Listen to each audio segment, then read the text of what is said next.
Halo Sobat SDA, balik lagi di podcast Air, mengelola air untuk negeri. Persembahan Direktorat Jenderal Sumber Daya Air Kementerian PUPR bersama saya Gugun Dan saya Nisha. Nah, sahabat SDA, masih ingat gak nih pada Desember 2022 yang kemarin Pak Presiden Jokowi meresmikan 2 bendungan baru di Jawa Barat. Di mana tuh? Yaitu di Ciawi dan juga Sukamahi. Nah, tapi ya Gun, ada yang menarik nih dalam hal ini, yaitu bendungan yang diresmikan oleh Bapak Jokowi ini adalah bendungan kering alias dry dam. Wow. Jadi dry dam ini dibangun oleh Kementerian PUPR melalui Ditjen SDA. Kalau yang ini beneran seperti namanya nggak sih, kayak waduk kering tuh apa sih sebenarnya? Kok ada gitu ya? Iya benar banget. Nah kok ada? Nah pas banget nih pada episode kita pada hari ini kita bakal membahas dan mengkepoin lebih dalam lagi apa sih itu dry dam. Dan saat ini tentunya kita sudah bersama Kepala Seksi Kajian Bendungan Balai Teknik Bendungan. Inilah dia Pak Tri Hartanto. Halo Pak Tri. Halo Mas Gugun, Mbak Nisha, terima Apa kasih. kabarnya Pak Tri? Alhamdulillah baik Mas. Alhamdulillah. Sebelumnya selamat datang ya Pak ya di podcast Air. Tadi kita udah sempat mention Pak, kalau ada dry dam. Sebenarnya dry dam ini apa sih Pak? Konsepnya gimana? Cara kerjanya gimana? Apakah ini ada kaitannya dengan Ian Kasela? Dry dam. Oi. Siap. Terima kasih Mas Gugun atas kesempatannya, termasuk juga Mbak Nisha atas kesempatannya. Baik. Mungkin saya sedikit jelaskan dulu apa sih bendungan itu. Misalnya, bendungan secara kasat mata adalah menampung air, benar yang dibilang oleh Mas Gugun. Akan tetapi ini dry dam, apalagi nih. Nah, sebenarnya konsepnya adalah sama, menahan air. Tapi untuk dry dam itu tidak memiliki tampungan yang permanen. Jadi kalau bendungan-bendungan yang biasa atau bendungan air kita menyebutnya bahwa tampungannya itu adalah permanen. Jadi baik itu musim hujan dan musim kering Ada itu airnya. pasti ada airnya. Oke.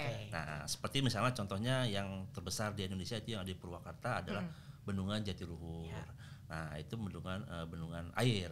Nah, sedangkan kalau bendungan dry dam yang contohnya Ciawi Sukamahi yang kita miliki dua bendungan tersebut itu tidak memiliki permanen tampungan.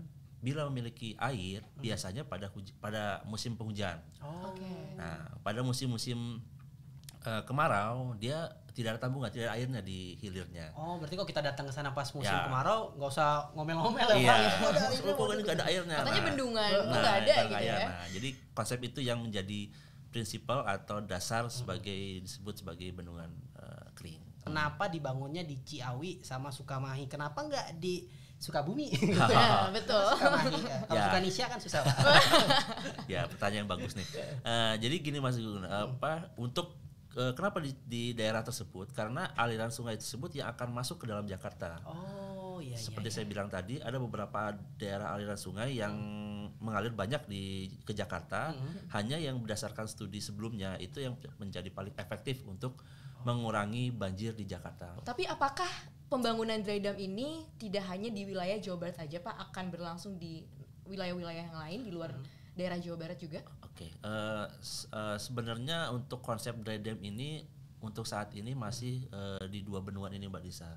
Jadi untuk kedepannya kita sepengetahuan saya sudah di Balai Teknik Bendungan, kami belum ada niatan lagi untuk membangun dry dam. Tapi tidak tertutup kemungkinan apabila nanti pimpinan akan mengusulkan hal-hal untuk mengendalikan banjir di beberapa kota yang lain, mungkin saya pikir ini menjadi lesson learned yang bagus ya untuk kita generasi muda dan mungkin PUPR dalam hal ini untuk berprogres dan menstudi lagi terkait dengan bendungan ini. Amin. Semoga terwujud ya, bisa dibangunnya amin. bendungan dry dam dimanapun itu wilayahnya. Tentunya. Oke, berarti masing-masing punya fungsinya dan khusus fungsinya Ciawi dan masing-masing. Sukamahi Betul. tadi untuk mengontrol daerah aliran Sungai Ciliwung khususnya ya Ya. Pak, biar mengurangi banjir di Jakarta. Iya. Dan ini fungsinya sangat unik sih saya pikir. Kenapa tuh, Pak? Konsepnya unik. Konsepnya tidak punya tampungan permanen. Oh. Jadi kalau Mbak Disa Mas Gugun Datang pada saat musim kemarau, loh kok nggak ada tampungannya? Nah, memang seperti itu. Jadi jangan kaget gitu. Jadi nggak usah kaget ya. Iya. Nah, untuk dari volumenya sendiri nih Pak, dia tuh bisa menampung seberapa banyak sih Pak? Apa bedanya dengan yang bendungan Jatiluhur itu tadi? Ya, secara konsep kan berbeda ya Mbak. Iya. Bendungan Jatiluhur itu menampung sebanyak-banyaknya air, baik itu pada musim kemarau maupun musim hujan. Jadi pada musim hujan beliau menampung sebanyak-banyaknya, kemudian pada musim penghujan dia akan melepaskan secara pelan-pelan. Oke. Nah, kalau bendungan Sukamahi ini dan Ciawi atau bendungan Dry Dam ini pada saat kemarau ya dia dilepas aja. Dilepas aja. Kemudian bila ada hujannya sangat lebat, nah itu dihambat dulu tuh. Nah, dia akan menampung airnya dan bila kelebihan akan dikeluarkan. Nah, itu juga macam-macam sih dari kelebihan kekurangannya nanti mungkin bisa saya sampaikan lah seperti itu. Nah, itu bedanya syarat konsepnya seperti itu. Ini pasti ada referensinya Pak. Si bendungan Ciawi dan Sukamahi ini referensinya dari mana sih Pak? Oke, siap. Jadi sebelum kita membangun atau merencanakan bendungan Ciawi Sukamahi itu kan berarti ada ibarat kata kita belajar dulu ya. Nah, kita itu kalau berdasarkan literatur ada pernah bendungan Dry Dam itu konsepnya diawali di tahun 1920-an di daerah Miami lah di Amerika. Amerika. Iya. Dia membangun 5 bendungan, dia konsepnya atau menahan banjir atau mengendalikan banjir di hilirnya. Nah, kemudian berkembang sekitar tahun 1970-an itu di bendungan Jepang, di daerah Jepang itu dia membangun beberapa bendungan yang sama konsepnya. Nah, hanya tipenya kalau bendungan yang di Miami itu 5 bendungan itu menggunakan urugan itu suatu material yang dipadatkan. Nah, kalau di bendungan yang di daerah di Jepang, di bendungan Jepang itu dia termasuk bendungan beton. Beton. Nah, kemudian selanjutnya baru kemudian 70-an di Indonesia ada studi itu, Mbak. Nah, Sudah lama berarti ya Pak studinya dari orang Jepang juga, namanya dari JICA 1970-an lah. Nah, itu konsepnya seperti itu. Kemudian dipilihlah area mana sih yang sering banjir. Nah, salah satunya mungkin Jakarta dan dilihat disurvei di hulunya sebagai bagaimana. Ternyata yang dipilih yaitu di Sungai Cisukabirus dan hulu Sungai Ciliwung, bendungan Ciawi dan Sukamahi ini. Berarti selain meminimalisir potensi banjir tadi kan Pak, apalagi nih manfaat waduk Ciawi dan Sukamahi ini sebenarnya? Ya, kalau benefit yang bisa kita ambil dari Ciawi Sukamahi ini adalah ya salah satunya karena posisinya adalah di lokasi wisata ya. Di Cisarua. Jadi dari sisi hawa, kemudian hawanya sejuk dan pemandangannya bagus. Ya secara tidak langsung akan membawa suatu manfaat untuk pariwisata. Walaupun pada kenyataannya nanti di area bendungannya itu juga harus kita batasi. Batasi zona aman gitu ya. Zona aman. Jadi kita juga butuh keselamatan di area bendungan tersebut untuk safety-nya diutamakan lah ya. Tapi sebenarnya apa sih Pak tantangan saat membangun Dry Dam ini? Oke. Nah, ini saya cerita sedikit ya Ciawi Sukamahi. Jadi bendungan Ciawi Sukamahi ini kan bendungannya tipenya bendungan urugan. Urugan itu jadi dia dibangun menggunakan tanah dan pasir dalam artian dipadatkan. Nah, kelemahannya adalah pada saat pelaksanaan itu kita harus terkait dengan musim. Musim. Jadi kalau bila musim hujan kita akan susah untuk memadatkan. Jadi kita menunggu dulu, kita nutup dulu si timbunannya. Kalau hujan kita tidak bisa laksanakan, tidak ada pekerjaan. Kalau sudah kering baru dipadatkan lagi. Nah, itu sangat bergantung oleh cuaca. Itu. Nah, jadi itu tantangannya sih. Kemudian tantangannya juga banyak, tapi itu menjadi pelajaran buat kita juga sih ke depannya dalam hal membangun bendungan, membangun dan pengelolaan bendungan ke depannya. Nah, kalau secara garis besarnya sih. Kalau tadi kita udah ngomongin keuntungan ya Nisha ya Pak Tri, kayak meminimalisir potensi banjir, wisata dan lain-lain kan. Tentu ada kerugian atau apa mungkin dari waduk Ciawi dan Sukamahi ini, Pak. Oh iya, sebelum saya bicara ke kerugian, saya mungkin kelebihannya ya. Kelebihan. Nah, kalau kelebihannya ini sebenarnya kalau bendungan air itu kan, nah ini ada beberapa jenis nih. Kalau untuk bendungan Ciawi Sukamahi itu kebetulan tidak ada pintu.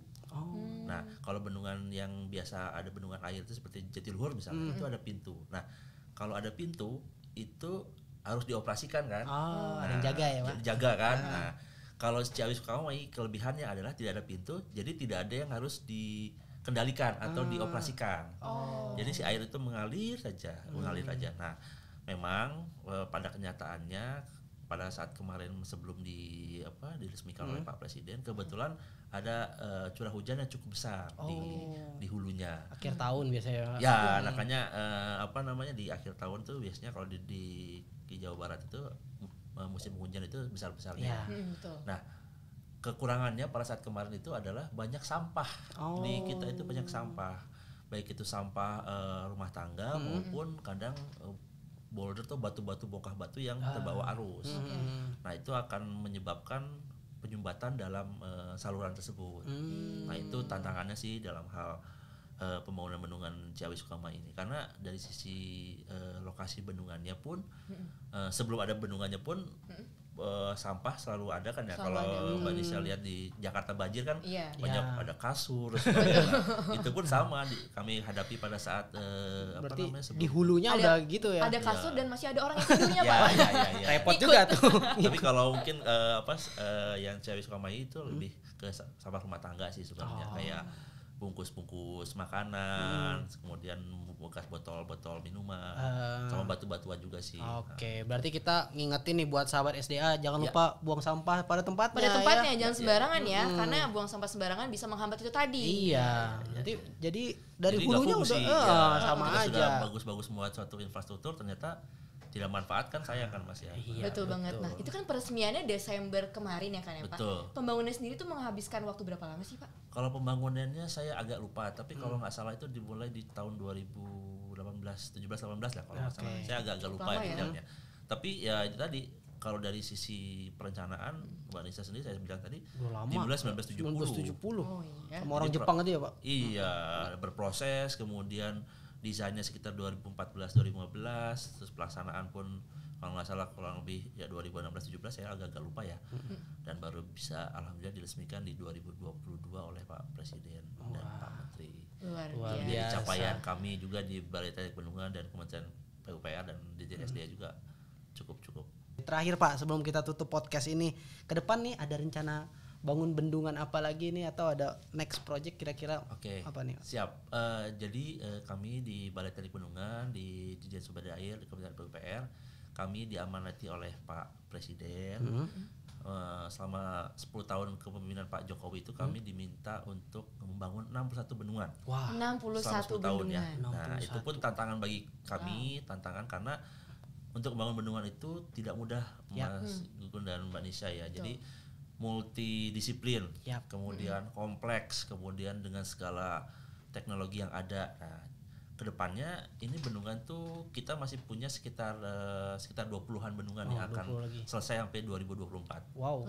Jadi dengan berkaca dengan diresmikannya beberapa bendungan sampai saat ini, kita masih punya setengahnya lagi nih untuk diselesaikan. Semoga bisa bermanfaat buat masyarakat di sekitarnya, dapat mengendalikan banjir, kemudian dapat mengairi irigasi, kemudian PLTA tadi yang Mas Gun bilang, kemudian salah satunya juga pariwisata lah dalam hal ini. Jadi tantangannya masih besar, kita masih sekitar 20-an bendungan yang akan kita selesaikan sampai 2024 dengan segala tantangannya masing-masing, dan membangun bendungan itu sangat unik. Kalau gitu terima kasih sekali lagi buat Bapak Tri yang tentunya sudah bersedia mampir dan mau berbagi bersama kita di sini. Semoga kita bisa ngobrol-ngobrol lagi ya Pak ya di lain kesempatan tentunya. Dan tentunya buat sahabat SDA, nantikan podcast air selanjutnya tentunya dengan tema-tema yang gak kalah menarik. Nah, makanya jangan lupa untuk pantengin terus, update terus informasi seputar Ditjen SDA Kemen PUPR di sosmed kita, di Facebook PUPR SDA, atau kayak Nisha sering nih main-main Instagram kan, upload Instagram story nih. Jangan lupa follow juga Instagram kita di @PUPR_SDA, atau kayak Gugun senang nge-tweet, bikin tweet gitu kan, di Twitter kita juga ada di @PUPR_SDA. Nah, ini kalau video ini nontonnya di YouTube, jadi jangan lupa subscribe channel kita di PUPR_SDA. Dan tentunya lengkap, ada semua. Dan website juga ada Nisha di sda.pu.go.id. Kalau gitu saya Gugun pamit. Dan saya Nisha pamit undur diri. Sampai jumpa di podcast selanjutnya. Bye.